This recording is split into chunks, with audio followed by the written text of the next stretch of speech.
Hello Shreya, hello Nishkarsh. Hi Rohit, Hey, How you how are guys you doing? doing? I'm we are doing good. fine. We are good. Awesome. Actually before you, we had three sessions from the morning, and yeah, there is some bit of like uh, like hodgepodge with the session slots, and we are really apologize for the delay in the session, but no worries, we have you.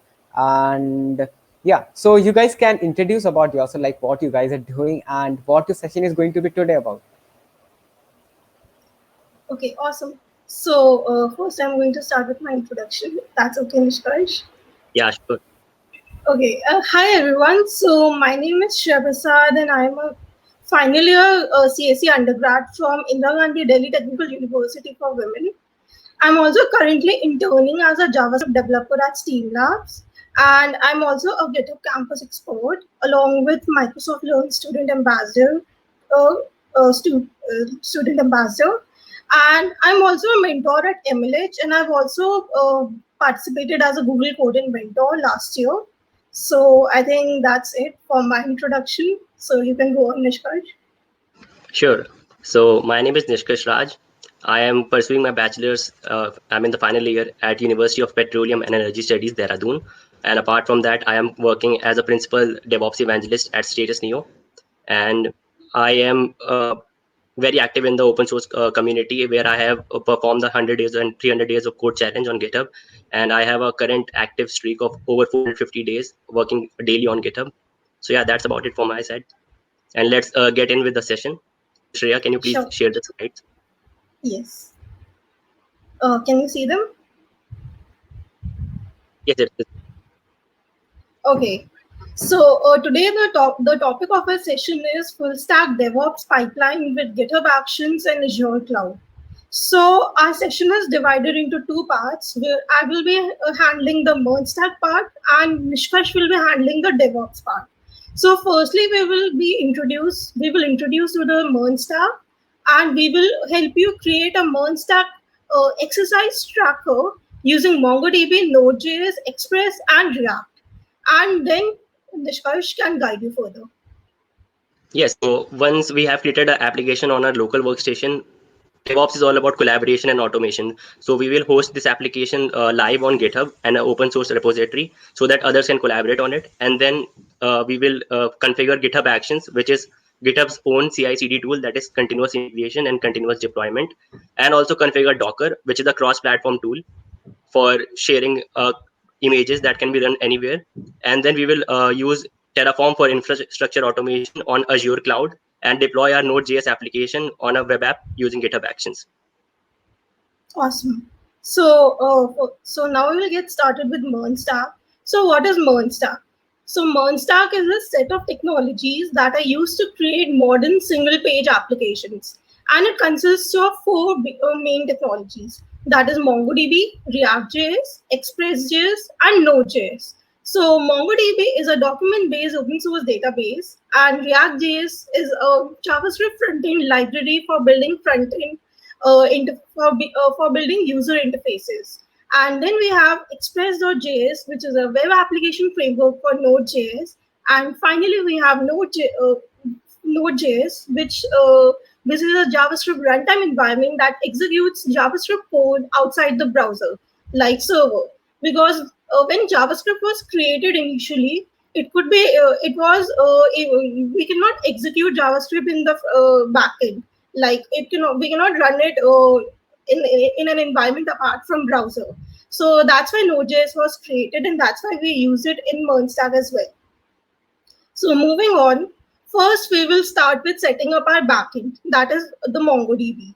So for setting up our MongoDB account, first we'll have to create an account on MongoDB at this URL that is present on the slide. And after creating an account, we will get a green button here, as you can see, this new project button. So we have to create a new project, and then we'll be redirected to this create a cluster.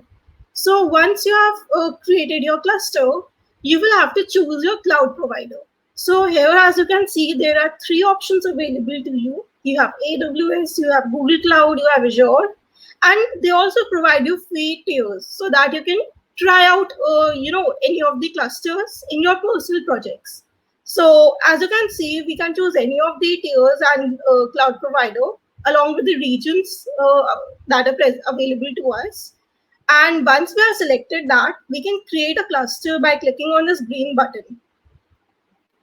Then next step is configuring security. So here we don't have to worry about too much details. Here, whenever we are trying to connect our MongoDB account to our project, what we have to do is we have to whitelist our connection IP address. So basically what you have to do is you have to always click on add your current IP address, because since this is a personal project and you are not going to have a large user base. So that is why we always click on add your current IP address.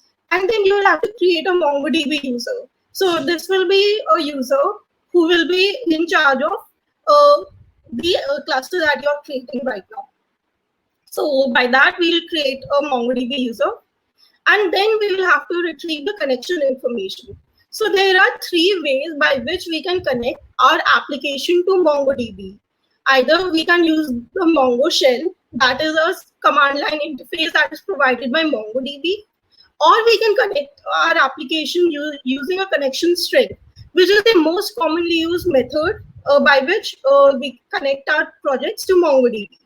Then finally, we have MongoDB Compass. So MongoDB Compass is a graphical user interface tool that we can use to visually just go over MongoDB and use it. So once we have decided that we are going to use the second option, we will go to we will see this connect to cluster option, the second part, where we will have to add the connection string into our application code. So, so for doing that, we have to just copy the link that is available. So you can do that by clicking on this button here. So yeah, so now that we have created an account on MongoDB, now it's time to set up our main code. So initial setup. So for initially we need MongoDB in our system, right? So you can install MongoDB from this link, and then you can verify the installation by typing node --version or node --v in the terminal. So by that you will get the node version if the node is if Node.js is present in your system. If not, then you can go to this link and install Node.js again. So once we have installed Node.js, we need to create an initial React project using the following command. So npx create React app MERN exercise tracker. So what it is doing is it is creating an initial React project which has a name called MERN exercise tracker. So when we have created a React project with this name, we will go to this directory and then we will type npm start. So what this command is going to do is essentially it is going to start the server of the front end. So when you will type npm start, you will be able to see the front end of the project that you have created till now in your browser by typing localhost 3000. So now that we have created our initial React project, what we have to do is we have to now build our backend, right? So for doing that, we'll go to our root folder, that is the MERN exercise tracker folder, and then we will create a new folder and then change into the folder by running the following commands in the terminal. So I'm sure you folks are familiar with these commands, right? So mkdir is used for creating a new folder. cd is used for changing directory. So this is the folder that we have created. We have created a folder named backend. Then we are changing our directory so that we can enter backend directory. Then we are creating a package.json. So package.json basically stores all the dependencies and all the information that it needs to run the Node.js application. So we are going to create a package.json application. So using npm init-y, we are going to do that. Then we are also going to install some packages. So we are going to install Express, Course, MongoDB, and not MongoDB, Mongoose, and .env. So what are these packages? So we have already discussed Express, right? So Express is a fast and lightweight web framework for Node.js. But what is CORS? So CORS stands for Cross Origin Resource Sharing. And this package allows AJAX requests to skip the same origin policy and access resources from remote hosts. So basically, what happens is that your application might be in some, uh, let's say, in one origin, and the resources that your application is trying to access is in some other origin, right? So normally, what happens is that if you are not going to use this package, your application won't be able to access those resources because they're not in the same origin. So to access those resources that are present in different origins, we use CORS. So the CORS package provides an express middleware that can be used to enable CORS with different options. Then we have already discussed Mongoose, right? So Mongoose, it's a schema-based solution for building application data. So it is a package that makes interacting with MongoDB through Node.js easy for us. Then we have .env. So why are we using .env? So .env loads environment variables from a .env file into a process.env. This makes development simpler, and instead of setting environment variables on our development machine, they can be stored in a file.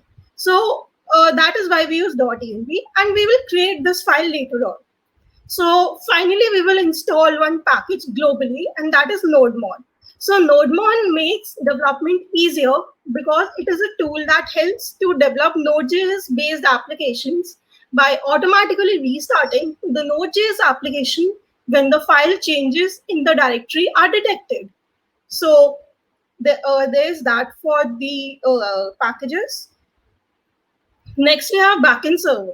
So this is a simple like Node.js backend server that we have created. We have required these two packages, that is Express and CORS. Then we have required .env so that we can use the data that is present in the .env file into our server. Then we have created an instance of Express and stored it in consta. Then we have also created a port, and we are using 5000 as our port.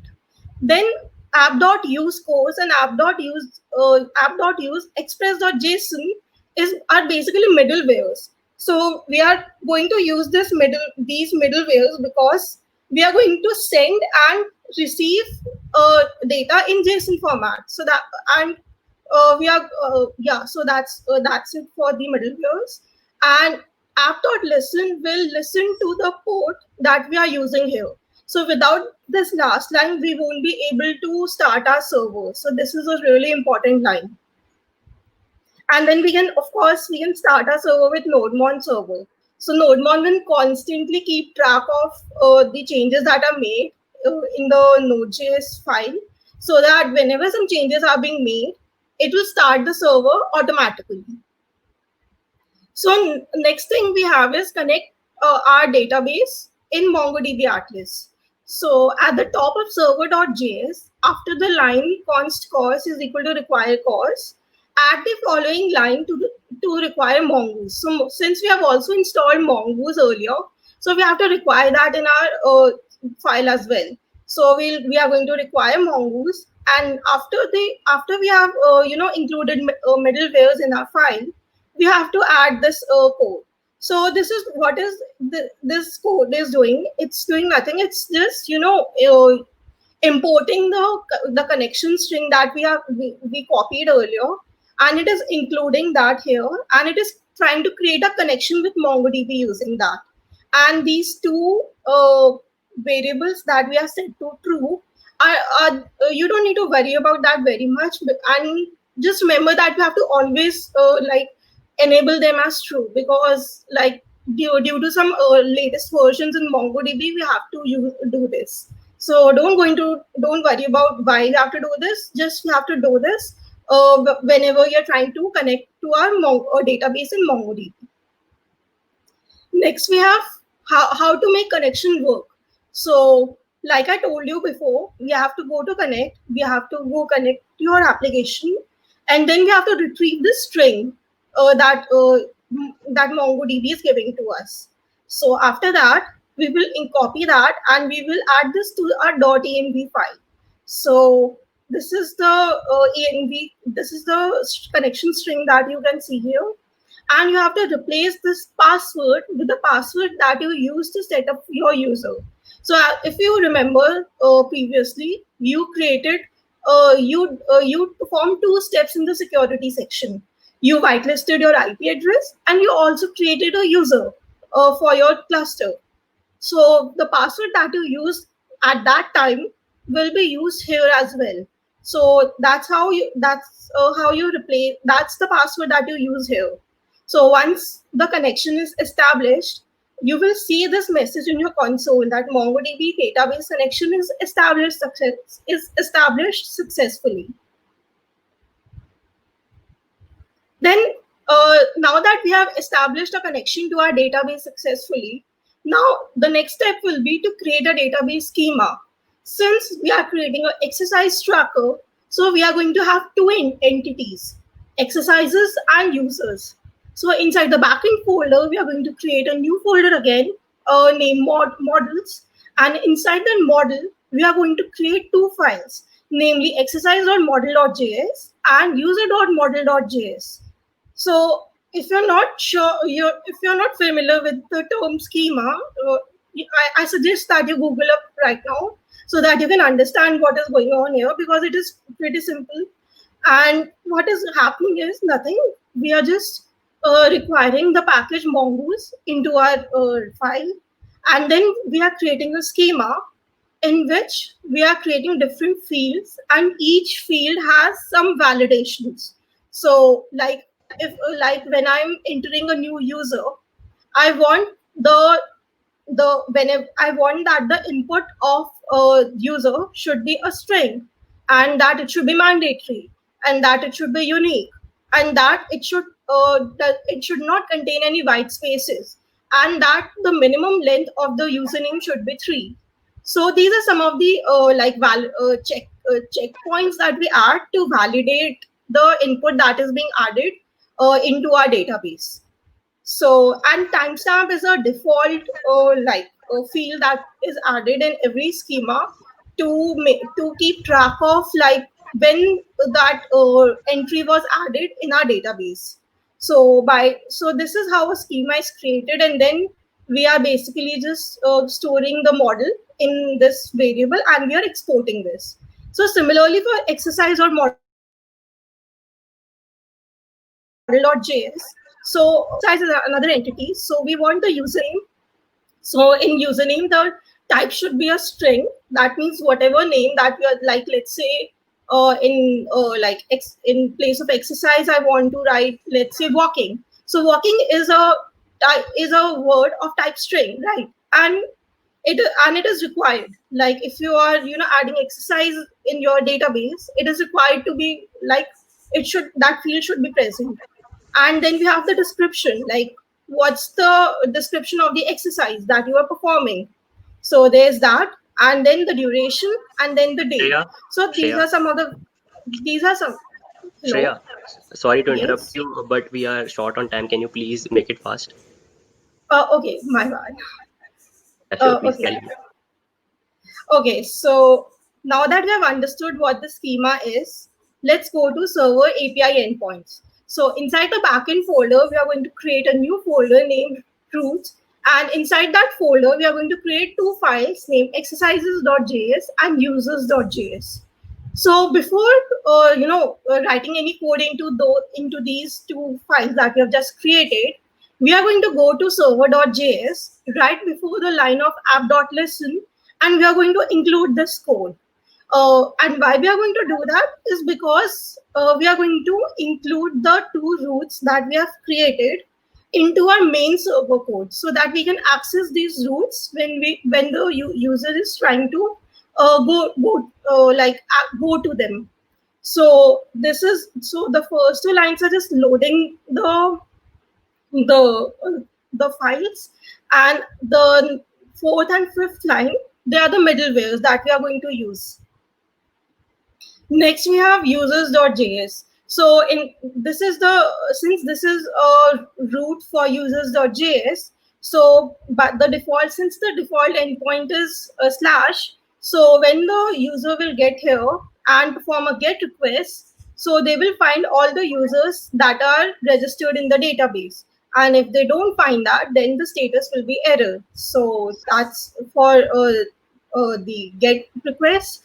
And then when the endpoint is /add, and at that time the HTTP method will be the post request. So at that time we are going to retrieve the information that is being added by the user into our database. And if we don't get a user, we will send a error request. So there's that. Then similarly, we are going to do for exercises.js. So in this, we are again going to have our default /endpoint in which we are going to find our exercises. So this find function works on promise. So it is going to send me a promise. If my exercises are found, then it will send me the JSON containing the names of the exercises. Otherwise, it will send me an error message in JSON format. Then we have now that we have covered get request, we are going to have a post request with the endpoint as /add, where we are going to add the details of the exercises that are being provided by the user into our database. And yeah, so there is that for exercises. So now that we have created our API endpoints, you can test these APIs into Postman. So Postman is a collaborative development software for testing your APIs. So I'm sure you all are familiar with Postman. You can do that. So now that we have created our API endpoints, we will add this code after the routes that we have created in exercise.js. So these are some of the additional routes that we have created in exercises.js. So this is again a GET request. So it is going to find an exercise by ID. So so it is going to find an exercise by ID, and then it is going to return to us that in JSON format. And this one is for delete. So it is going to find an exercise by ID and it is going to delete that exercise. Then this is for post. So it is going to retrieve the information that is being given by the user into our database and store it into our database. So that this is for post part. And next, now the backend is complete and now it is time to start for the front end. So for front end, we are going to use React. So you remember that we've created our initial React project, right? So you can make sure that the front end development web server is running. If it is not, you can start it with the following command in the terminal. So you can use npm start to see if the server is running. And if it is running, then very well you can continue and you can install Bootstrap through npm, because that's what we will be using to create our front end.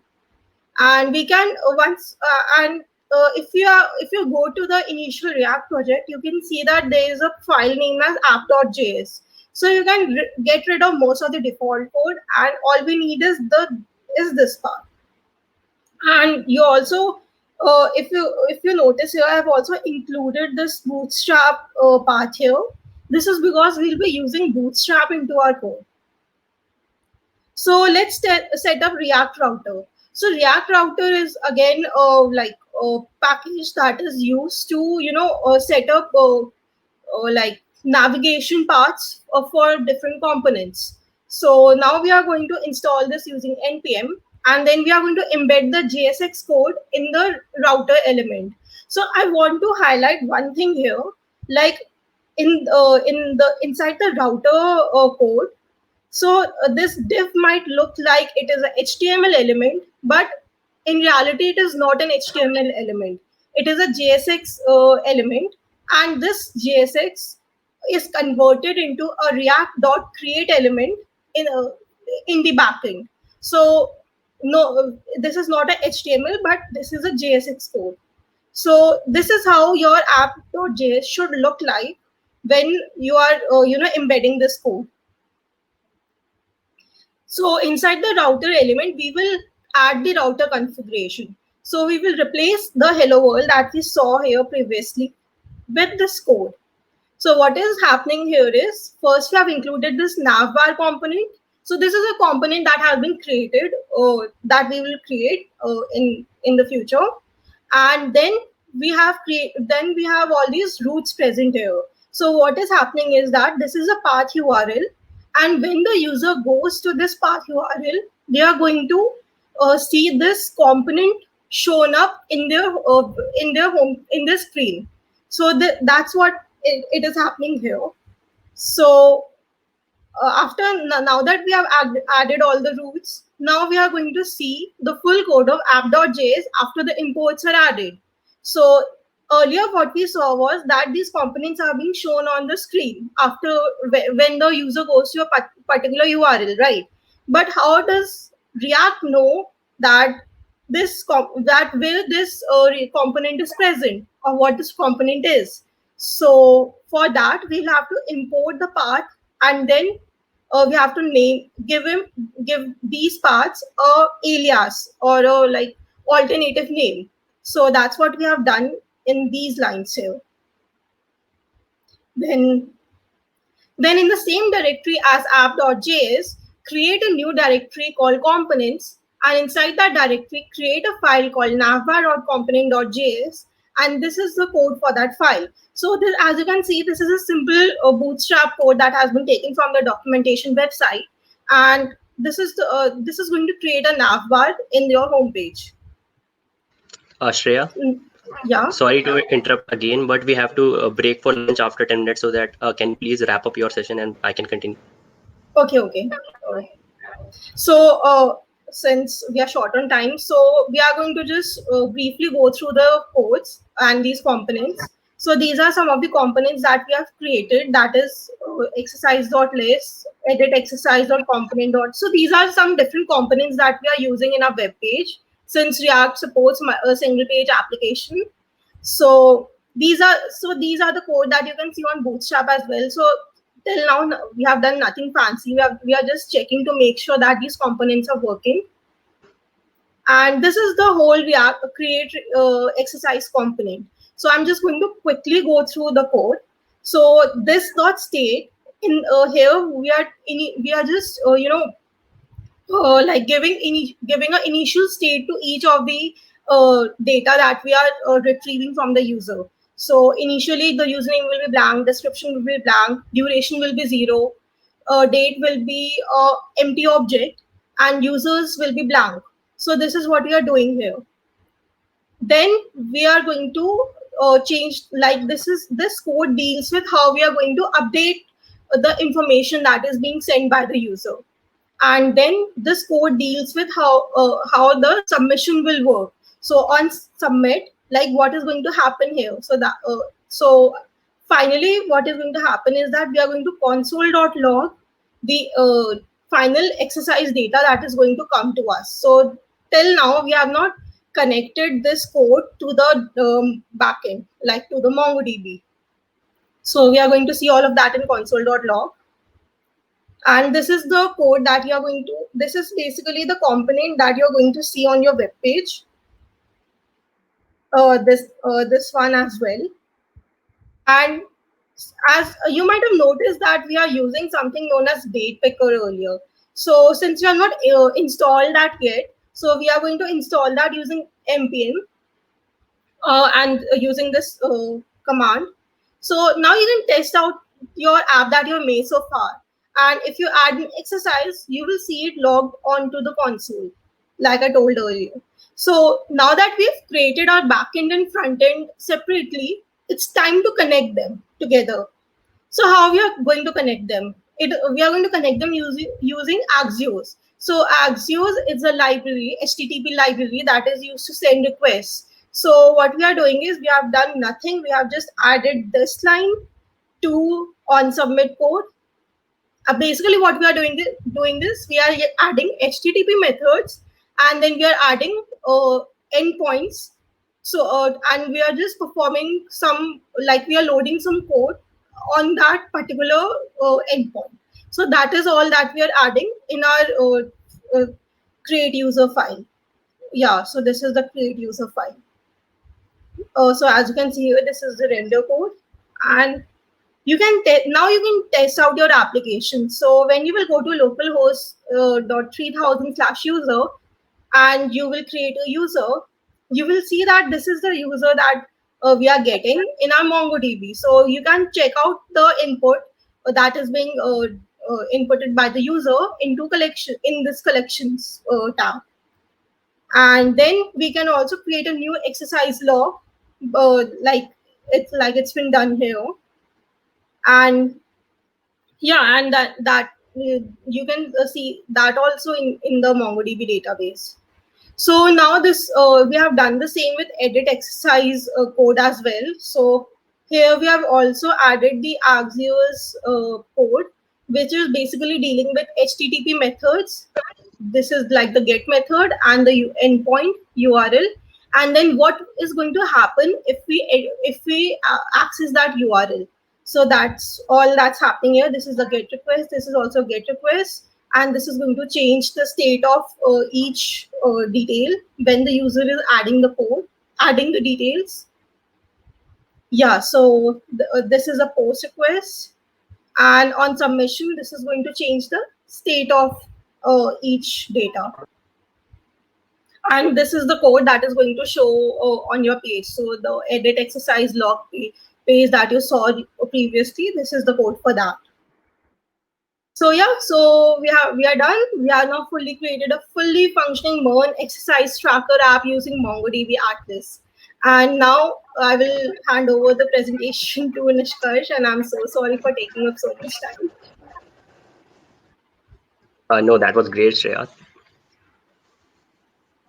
So now that we have created a one application locally, we have to set it up for collaboration. For that, we have to push it on any open source repository. And there are different tools available for that, like GitHub, GitLab, etc. We are going to focus on GitHub. So this is our organization status neo. I'm going to create a new repository and name it as config. And it's a public repository right now, and links are in reference, so you can visit it anytime. And important point of open source repository is that you should always assign a valid license to it. So for that, I have used MIT license right now. There are different licenses like GPL or Apache. You can check out about it. And then on the landing page, I would see that there's only one file called license file on it right now. So we have a GitHub repository on the cloud, and we have our files locally. We have to push them from local workstation to the cloud. For that, we have to follow these commands, and we would see them one by one. So on my Linux machine, I typed in a command ls, which would show me the list of files on my current directory. And then I typed in git init. It would initialize my current local directory as a Git repository. And if I type in ls-a, it would list all the files, including the hidden files. And I would see a .git folder is created, which means it's a Git folder right now. Then we have to run some configurations. So these configurations are only to be made when you are using the git bash locally for the first time. And the commands for that are git config ---- global. You can configure your username and email by that. This must be the same username and email that your GitHub account is using. And when we type in the command git status, it would show us that these files are untracked. So for if we are seeing the red color, it means that Git is not tracking these files. And to track those files by Git, we have to type in the command git add dot. So tracking the files means you are staging the files. And you can type in git add the file name, but since we are using dot here, it would stage all the files that are in the repository. And after you have staged the files, you have to commit those files. So commit basically means that you are pushing those files to be tracked by GitHub. So all the commit message, the commit must always accompany a commit message. So here I'm typing it git commit -m, and a standard practice to write commit message is that you should write your username followed by the changes that you have made. So since we have made a MERN boilerplate, I am typing my username followed by a MERN boilerplate. So now we have a local directory which is tracked by Git and a repository hosted on GitHub. We have to push the files from local to the remote repository. For that, we have to create a link between them. For that, the command is git remote add origin and the link. So link would be the URL of your repository. for us, that is github.com/statusnews/confirm. And you can check whether the link is created or not by typing in the command git remote -v. And after that, we have to just push the changes. For that, the command is git push -u origin, that is the link name, and main. So this is a new feature, I would say a new update for GitHub, that they have switched from the default branch as master branch to the main branch. So now you have to type in main, and then these files would be available on your GitHub repository. So anyone can come and collaborate on it. Now the next step would be setting up CI/CD using GitHub Actions and Docker. So GitHub actually was traditionally only meant for collaboration and source code management, but in 2019 it launched its own CI/CD engine called GitHub Actions. So CI/CD basically means continuous integration and continuous deployment. And GitHub Actions is used to run tasks which are predefined in a declarative format, that is YAML, and they run on various events. So there are different events on GitHub, like push action, the pull request action, or creating a release. And we can create GitHub Actions via two methods. The first method is by writing a JavaScript declarative function, or by using Dockers. So we are going to focus today on Dockers. And Docker is basically a platform as a service, which is a lightweight cross-platform image that can be used on any platform. So suppose your repository is worked upon by 100 collaborators. They might be working on Linux, Mac, Windows, or any other system, and can be using different versions of the same software. So this is the month application, and the current version of Node is 14, but people might be working on version 10, version 6, etc. So for that, Docker can be used so that everyone uses the same version. Then I would switch to hub.docker.com and create a repository there. So this is my account on Docker Hub. I would click on create repository, and the repository is created. I would type in any other name and make it as a public repository and click on create. So this repository is now made. The next step would be to add credentials of my Docker to the GitHub repository. So for that, if you see on the top bar, you can see a settings button there.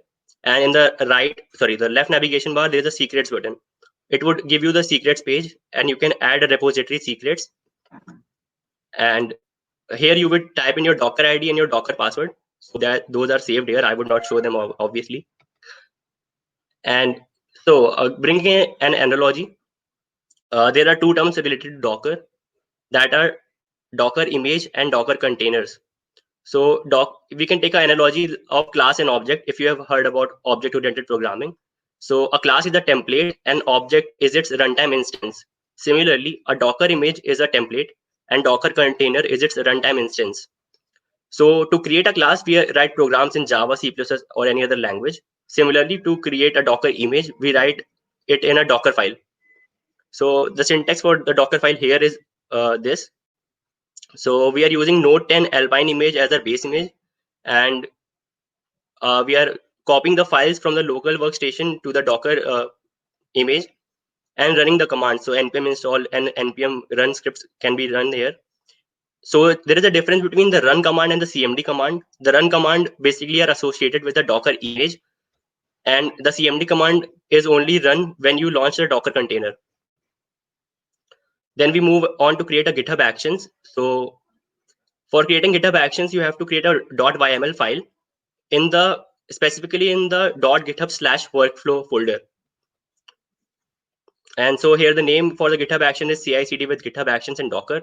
And as I mentioned, actions only work for specific events. So here I have created a on push event. It would only work whenever a push is created to the repository.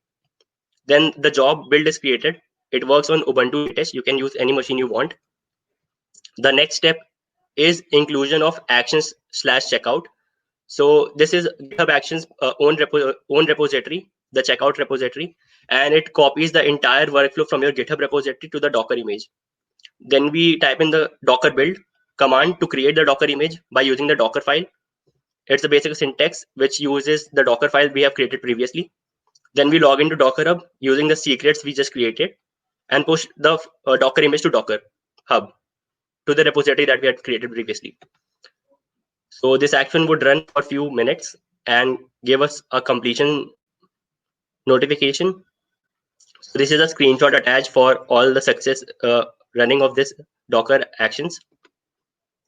And if you go back to the Docker Hub and see our repository, we would see the last push. It would be give you any time, but it has been pushed to the Docker Hub. Okay, so our Docker image is now successfully hosted on Docker Hub. We have to try and test by running it locally. So I will move back to my Linux machine and run the command docker images and see there is no image locally present. Then I will pull this image. So I would use the command docker pull your uh, Docker ID / your repository name. For me, that is Nishkarsh /OSS days. And then I would run the Docker container. For that, the command is docker run -it -p, and -p is used for port mapping, and -it is for getting the interactive terminal. And you would see the output that your one application is running live, and it would show where it is running. So for me, it is running in localhost 3000, and it would give me this. So this is not the application that Shreya was working on. I have created my own application using Brad Traversy's most famous tutorial. I would link it in the description of the YouTube video as well after this. So after we have done all of this task, now we have to deploy it. So till now we were working for developers, how developers would get a cross-platform Docker image and collaborate on GitHub. Now we have to deploy our application for the end users. For that, we are going to use Azure Cloud, and we are going to create infrastructure for it using automated engine called Terraform. So Terraform is basically a tool created by HashiCorp. So this is my Azure dashboard, and I would connect my Azure CLI from here, and it would give me a CLI. I'm using Bash rather than PowerShell.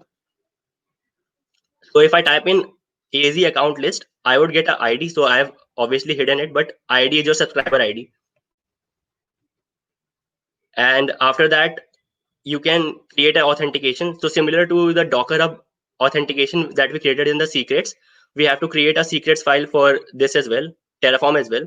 So if we type in this command, AZADSP, that is Azure, AD is for administrator and SP is for service principal, we would get our credentials. So I have hidden the credentials, but you have to copy them and create a Terraform file. So this would be a provider.tf file. So one quick fact, Terraform uses its own language called HashiCorp language, that is HCL, and it is declarative in nature. So this would be a Terraform file. So the version is, you can use any version or the latest version. Subscriber IDs fetched by using the AZ list, and the client IDs and password were generated using this command. And then we will create the main.tf file. So Terraform runs the main.tf file by default, and we are only creating a resource group here. So for that, we have to use the keyword Azure RM, that is resource manager /_ resource group. And I'm naming it Nishkarsh because my name is Nishkarsh, just a wordplay. So in my Azure CLI, if I type in ls, I would see my main.tf file and provider.tf file. Then I would run the Terraform script by using Terraform init first. What Terraform init does is it goes to all the TF files present in the directory and checks for any plugins or dependencies to be downloaded. So it would download the Azure dependencies when I type in init. After that, I would run the Terraform plan command. Plan command basically gives us a preview. If we create the infrastructure, what will be created? So you would see +++ means these are created. If you see --- on destroy, it means that infrastructure would be deleted. So Terraform basically works on change management. So if you are running the Terraform script again and again, it would not create or destroy the entire infrastructure completely. It will only work on the change.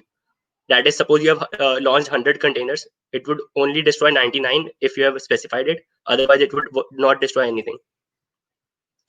So to launch the infrastructure in reality, we have to run the command Terraform apply and type in the message yes. If you want to remove the CLI part, you can type in the message Terraform apply -auto approve or -auto approve, and it would not ask you from the terminal to type in yes, and it would create the infrastructure. So if I go into Microsoft Azure again, I would see the Nishkarsh resource group is created. So our infrastructure is ready now, and our developer environment is also ready. The only thing left is to deploy our deploy our Node.js application on Azure Web App. And for that, I'm going to automate it using GitHub Actions again. So coming back to my Azure portal, I would click on create a resource. And after that, I would choose this, that is a web app option. And on this window, I would use my subscription, that is for Azure for Students, resource group that I just created, Nishkarsh, by using Terraform. And then instance details can be taken off. And these are basic informations that you can put in. A runtime stack is 10.6 because I was using Node 10. And then we would create this web app. So you would see the deployment is in progress message, and it would run for at least a minute before the deployment is successful. Once the deployment is successful, you can go to resource, click on go to resource button, and you would see on the top navigation bar, you would see get published profile. So this is the authentication we would put in GitHub Actions. So you will click on that, and it will download a notepad file in your machine. We then switch back to the GitHub repository and go to the secrets file, and we will copy the contents from the notepad file we just downloaded and put a secret called Azure Web App Publish Profile. And we then go to the Actions tab, and we would see we already have a CI/CD using GitHub Actions and Docker Actions already running. That was created by us manually, but we can also use GitHub Actions that are publicly available by the community or organizations. For that, you can click on New Workflow button here. And Microsoft Azure has its own official GitHub Actions to deploy Node.js application to Azure Web App. We would use it right now. So you have to click on set up this workflow, and it would give, and after that, this is the GitHub Actions we would get. So again, we are going to use the on push. This is all ready written, so we do not have to change anything. Just this, the Azure Web App name should be your name that you created on the Azure platform. And in the build steps, you have to replace the install command with your commands. So I have used npm install, run client install, and run build. And publish profile takes the secret which we just created on GitHub Action secret. Then it would run, and it would run for a long time. It ran actually for 14 minutes for me, sorry, 12 minutes for me. And then we would see the output on Azure Web App. So that's all from my side and Shreya's side. These are the references, and the slides would be shared with all of you. You can obviously go through them. So now we would be taking some questions.